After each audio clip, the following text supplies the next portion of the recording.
کیوں ڈریں؟ کیا ہونے والا ہے ہمارے ساتھ جو ہم ڈریں تیرے عذاب سے؟ اللہ کہتے ہیں اس دنیا سے تم دھوکے میں نہ آؤ اس کی رنگلیوں سے.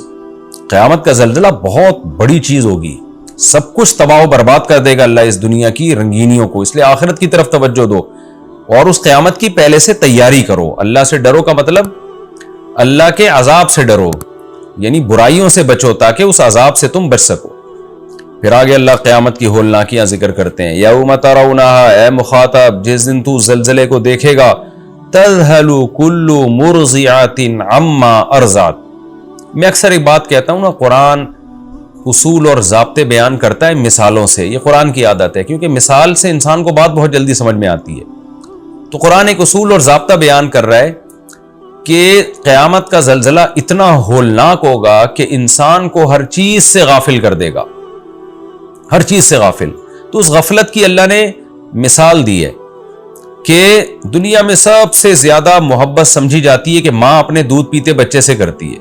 جب وہ اس کو شفقت سے گود میں اٹھاتی ہے، بچہ فیڈ کر رہا ہوتا ہے تو ماں کی آنکھوں کا تارا ہوتا ہے. ویسے بھی ماں اپنے بچے کو کبھی نہیں بھولتی، کچھ بھی ہو جائے. وہ بچہ جو دودھ پیتا بچہ ہو، معصوم بچہ، اس کو کبھی نہیں بھولتی. ان کی مثالیں دی جاتی ہیں محبت کی کہ کیسا ہی غم کیوں نہ ہو، ماں کبھی اپنے بچے کو گود سے پھینکتی نہیں ہے.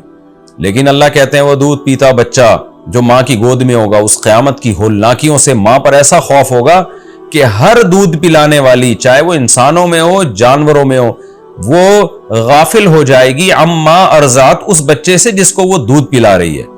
وَتَضَعُ كُلُّ ذَاتِ حَمْلٍ حَمْلَهَا، اور جو حمل والی عورت ہوگی وہ اس زلزلے کے خوف سے حمل کو ضائع کر دے گی، گرا دے گی. یہ بھی ہوتا ہے کہ جب عورت پہ بہت زیادہ کوئی خوف آ جاتا ہے تو حمل ضائع ہو جاتا ہے. وَتَرَى النَّاسَ سُكَارَى، اور اے مخاطب تو لوگوں کو دیکھے گا نشے میں مدہوش، دماغ کام نہیں کر رہا ہوتا نا، تو وہ نشے میں ہوتا ہے. وَمَا هُمْ بِسُكَارَى، حالانکہ وہ نشے میں نہیں ہوں گے. وَلَكِنَّ عَذَابَ اللَّهِ شَدِيد، لیکن اللہ کا عذاب بہت سخت ہوگا، اتنا سخت عذاب ہوگا کہ لوگوں کے ہوش اڑا دے گا. وَمِنَ النَّاسِ مَن يُجَادِلُ فِي اللَّهِ، کون سی چیز ہے جو ہمارے دل میں اللہ کا ڈر نہیں پیدا ہونے دیتی؟ یہی ہے کہ ہمیں آخرت کا خوف نہیں ہے، ہم قیامت کی ہولناکیوں کو مانتے نہیں ہیں. بار بار ایک ہی چیز کو ہم لے کے بیٹھے رہتے ہیں کہ بھائی ہم جب مر کے ختم ہو گئے اور مٹی ہو گئے تو کون سا دوبارہ اس کائنات میں ایسا دھماکہ ہوگا کہ ہم سب ایک دھماکے کے ساتھ قبروں سے اٹھ کھڑے ہوں گے. اس لیے اللہ نے فرمایا کہ کچھ لوگ جب میری جب یہ آیات آتی ہیں تو مشرکین میں اور کافروں میں، ملحدوں میں، ایتھیس لوگوں میں ایسے لوگ ہیں جو بغیر دلیل کے الزامات لگانا شروع کر دیتے ہیں. یعنی ان کے پاس کوئی ہدایت نہیں ہے، کوئی ان کے پاس ان کے دعوے کے برحق ہونے کی کوئی دلیل نہیں ہے، بلکہ ان کے دعوے کے غلط ہونے کی دلیل ہے. اس کے باوجود وہ دعویٰ کرتے ہیں اور اللہ کے بارے میں جھگڑتے ہیں. وہ کیا جھگڑا کرتے ہیں؟ وَمِنَ النَّاسِ، لوگوں میں ایسے لوگ بھی ہیں، مَن يُجَادِلُ فِي اللَّهِ، جو اللہ کے بارے میں جھگڑتے ہیں.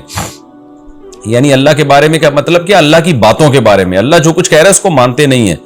بغیر علم، بغیر دلیل کے. یعنی یہ کوئی دلیل تو نہیں ہوئی نا کہ جب مٹی ہو جائیں گے تو کون زندہ کرے گا، تو یہ کوئی دلیل تو نہ ہوئی نا.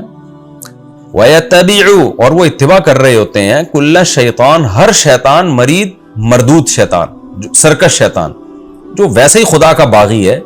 یہ شیطان ان کے دل میں وسوسے ڈالتا ہے اور یہ اسی شیطان کو فالو کر رہے ہوتے ہیں خواہشات کے غلام بن کے. اللہ کہتے ہیں کُتِبَ عَلَیہِ، دیکھو شیطان کو فالو مت کرو. شیطان کے بارے میں یہ بات لکھ دی گئی ہے، انہ من تولاہ، کہ جو شیطان کو دوست بنائے گا، فانہ یضلہ، شیطان نے اس کو غلط ٹریک پر ہی چلانا ہے، ویہدیہ الی عذاب السعیر، اور شیطان بالآخر اس کو جہنم کا ایندھن بنا دے گا. تو اپنا فیوچر، اپنا مستقبل کیوں شیطان کی باتوں میں آ کے تباہ کر رہے ہو؟ پھر آگے اللہ سے ہم پوچھتے ہیں اللہ پھر تو بتا دے، تو یہ تو کہہ رہا ہے کہ جو آخرت کا منکر ہے اس کے پاس کوئی دلیل نہیں، تو تیرے دعووں کی تیرے پاس کیا دلیل ہے کہ تو دوبارہ زندہ کرے گا اور قیامت کی ہولناکیاں ہوں گی اور اس میں مردے زندہ ہوں گے؟ تو تیرے پاس کیا دلیل ہے اپنے دعوے کے برحق ہونے کی؟ آگے اللہ نے دلائل دیے، یا ایھا الناس، اے لوگو، ان کنتم فی ریب من البعث، اگر تم دوبارہ زندہ ہونے کے بارے میں شک میں ہو، فإنا خلقناکم من تراب، تو دیکھو ہم نے تمہیں مٹی سے پیدا کیا ہے. انسان کی ابتدا جو ہم کھانا کھاتے ہیں، ہم یا تو گوشت کھائیں گے یا سبزی کھائیں گے، تو یہ سب چیزیں مٹی سے بنتی ہیں.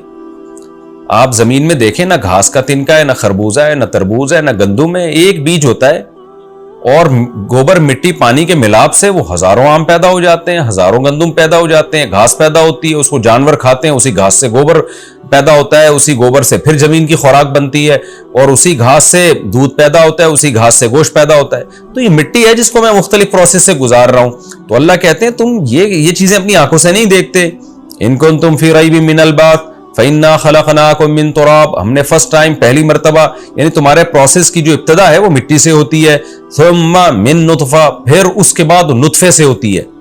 یعنی اسی مٹی کو جب مرد کھاتا ہے اور عورت کھاتی ہے، یعنی جو مختلف شکلوں میں اللہ اس کو پھلوں میں بنا کے پھر اس سے اسپم بنتے ہیں جس کو اللہ نطفہ کہہ رہا ہے. تو اسی مٹی سے پھر ہم تمہیں نطفے سے بناتے ہیں. ثم من علقہ، پھر ہم تمہیں جمے ہوئے خون سے بناتے ہیں. بلڈ آ جاتا ہے نا جب ماں کے پیٹ میں جاتے، جیسے آپ نے انڈے میں دیکھا ہوگا جو فرٹائل انڈا ہوتا ہے، رکھے اس میں بلڈ آنا شروع ہو جاتا ہے. بچہ بننے کا جب پہلا پروسیس ہے نا تو بلڈ بنتا ہے اس میں. ثم من علقہ، تو ہم پھر کیا کرتے ہیں، گوشت کے یعنی جو جمع ہوا خون ہے نا، لٹکا ہوا، علقہ میں تعلیق کا معنی پایا جاتا ہے. بچہ جو ہے نا ماں کے رحم میں ایسے جیسے درخت کی جڑیں ہوتی ہے نا اور زمین سے درخت پیوست ہوتا ہے، تو ایسے ہی بچہ ماں کے پیٹ میں اس کی جڑیں گھسی ہوئی ہوتی ہیں، لٹکا ہوا ہوتا ہے وہ. تو اس لیے قرآن نے اس کے لیے علقہ کا لفظ استعمال کیا، جمع ہوا خون جو لٹکا ہوا ہوتا ہے. ثم من مضغہ، اس کے بعد ہم تمہیں بناتے ہیں گوشت کے ٹکڑے سے. دیکھیے یہ قرآن کی بلاغت ہے کہ قرآن ہر لفظ کے لیے ثم کا لفظ استعمال کر رہا ہے.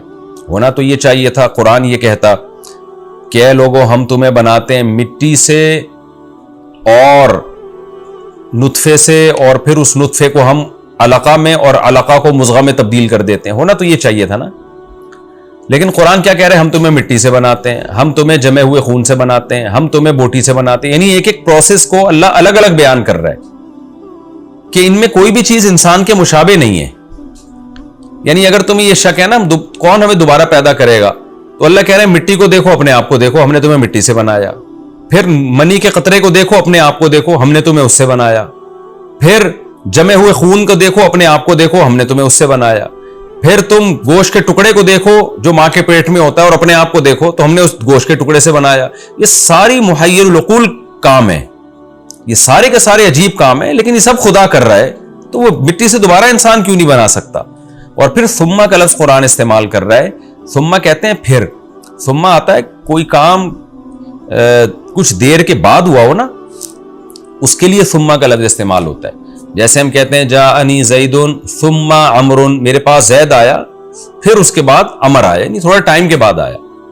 لیکن یہاں قرآن کا مقصد یہ بتانا نہیں ہے کہ ان دونوں چیزوں میں ٹائم لگ رہا ہے، بلکہ بعض دفعہ جب کسی چیز کو اہتمام سے بیان کیا جاتا ہے تو اس کے لیے بھی ثم کا لفظ آتا ہے. جیسے میں کہتا ہوں جاءنی زید، میرے پاس زید آیا. اب آپ کے ذہن میں ہوگا زید ہی آیا ہوگا، لیکن آپ کہتے ہیں ٹھہرو میں تمہیں ایک اور بات بتاؤں، ثم عمر، پھر عمر بھی آیا. تو اس عمر کو آپ بڑے اہتمام سے بیان کر رہے ہیں، زید کے ساتھ ملا نہیں رہے. جاءنی زید و عمر، زید اور عمر دونوں آ گئے، آپ اس کو الگ سے پروٹوکول دے رہے ہیں. تو اس کے لیے بھی ثم کا لفظ استعمال ہوتا ہے. یعنی گویا وہ آیا تو فوراً ہے، لیکن آپ کہہ رہے ہیں میں اس کو الگ سے بیان کروں گا، الگ سے تھوڑا ٹائم لگا کے بیان کروں گا میں اس کو. تو اہمیت دینے کے لیے بھی ثم کا لفظ استعمال ہوتا ہے.